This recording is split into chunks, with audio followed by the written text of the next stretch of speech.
just to continue, right? So I want to look at context and content and reasons for the letter.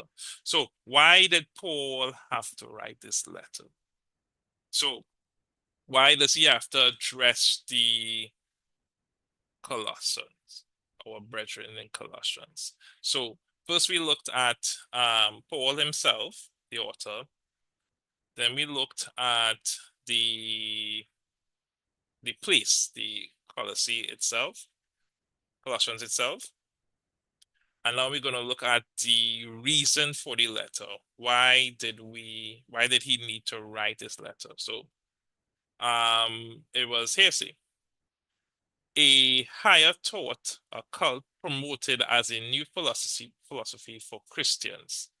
So what we had was false teaching happening in that region, right? The characteristics was a call to worship angels. So this was some of the characteristics of how we know that that was false teaching there, right? So what they were telling them in that region is that they were moving away from the gospel, and they were now being pushed towards this false doctrine.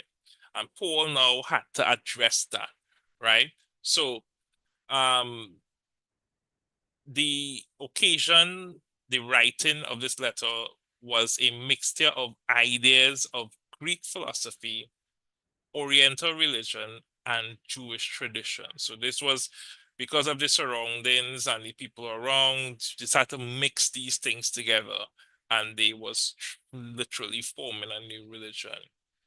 It was being presented as a higher thought cult, and it promoting a new philosophy for Christianity. And some of the features include, a call to worship angels as intermediaries between God and man. So they were putting angels, worship of angels between God and man. It insisted on the observation of Jewish customs and laws to the point of asceticism. Forget me with that tongue, I have tight tongue, right?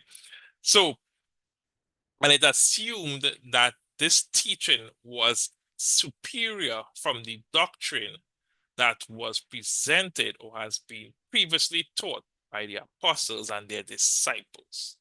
I know, interestingly, today we have that still going on. Don't believe that we don't have that going on. We do have that going on. What is interesting is how Paul decided to tackle this situation. So Paul writes a letter to the Colossians, not as an effort to debate them, but what he did is he simply said, here, what I'm going to present Christ, and I'm not going to debate every point, come down and give you reasons why you shouldn't do this. I'm just going to present Christ against all what you see here. And then now you're going to match up to see how awesome Christ is and compare it with what is you're currently being taught, and you make the decision, right? So literally that's what he did. He just presented Christ.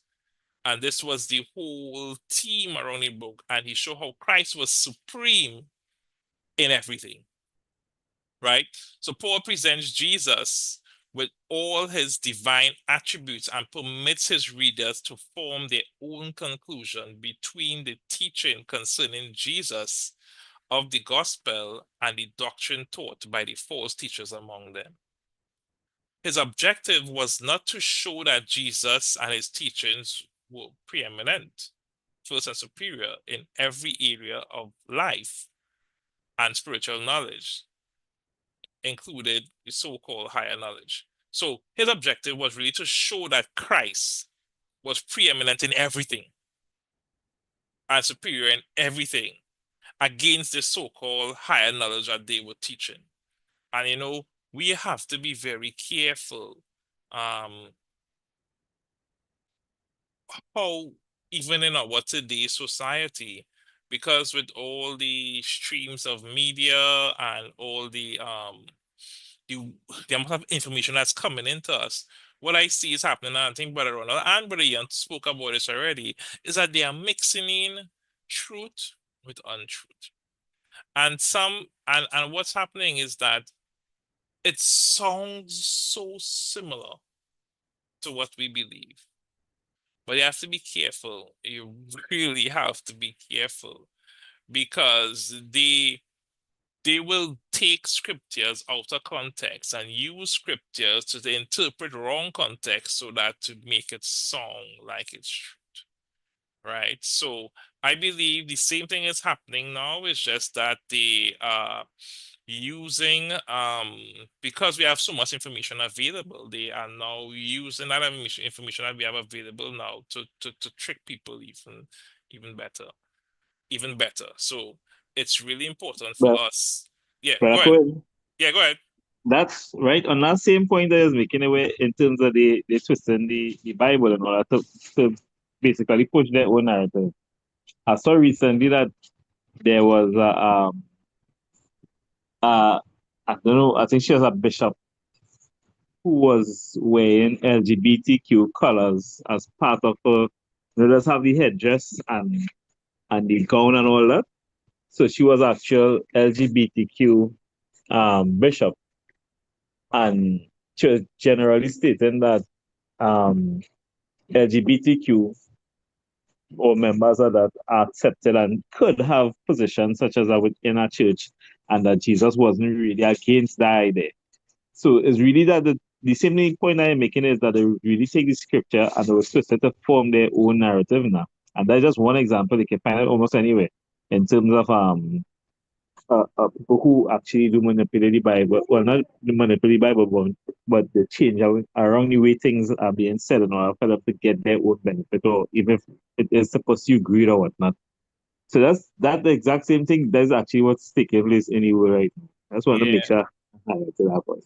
and that is so true too. To even add to that too, one of the people, like our kids, because like it or not, they receive a lot of their information from social media, right? And left unchecked and unfiltered, I realized that we really had to keep our relationship and that door open.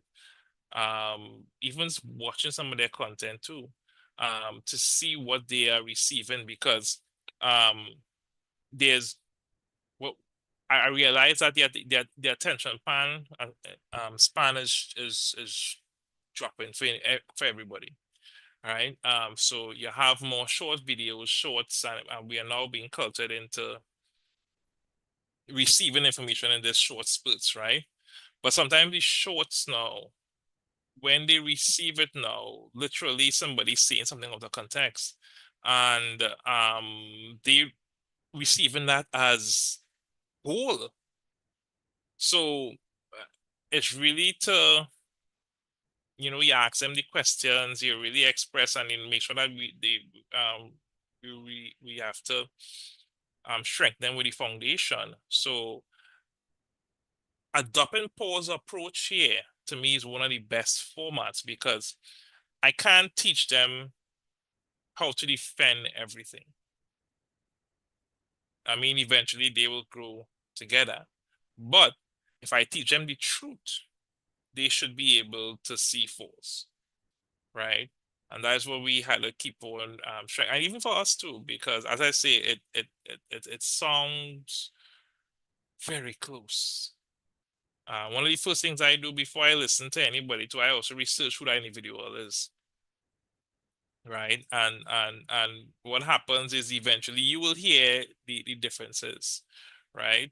Some of them even using the Greek and using the wrong because the wrong interpretation of that Greek word to justify what they want within that context. So and that is all to show you how tricky it is right now, right? So I love Paul approaching this in terms of he just presents Christ and he shows how supreme Christ is over what they are saying, and he allows them to make the decision, right? So we will go down into it as we go down. Nearly finish. So just to further that, the letter to the Galatians and in terms of context, it was written by Paul between 61 to 63 AD, during his first imprisonment to Rome. So that's when it was written. This letter was universally accepted by the early church as an authentic letter from Paul. You know, and even as we talk about that, all the time people, as I was mentioning in a class before, what is accepted in the canon, right? Just to reiterate that the canon comprises of what was already available and accepted by the early church, right? So sometimes people have arguments as to into, you know, how they choose these books, and one of the methods they did literally is like, okay, a letter goes between let's say the churches, let's say in Trinidad right now, and next 10 years everybody has that letter. That's how they did the selection. It was material that was already available. Everybody knew the material, right? um Paul wrote a previous letter to the Colossians about John Mark, but this no longer exists, right? Epaphroditus might have been the one who informed the apostle of the dangers and the heresies at his home congregation. Right? So we know Paul wrote it because Paul named himself in the first verse. Right? Um, Paul writes three other letters to the churches and the people about different matters. One to the Colossians regarding their false teaching and their heresy, and how and dealing with it. One to Philemon, Philippi, all right, Philemon, sorry, concerning the runaway slave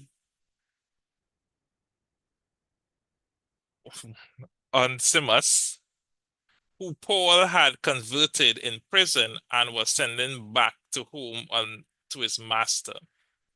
One to the church in Ephesus that was experiencing problems of unity and fellowship, right? Um, so I just want to show that these are some of the um as we break down the letter, some of the things we're going to look at, and I just want to give a brief outline of how we're going to do this. But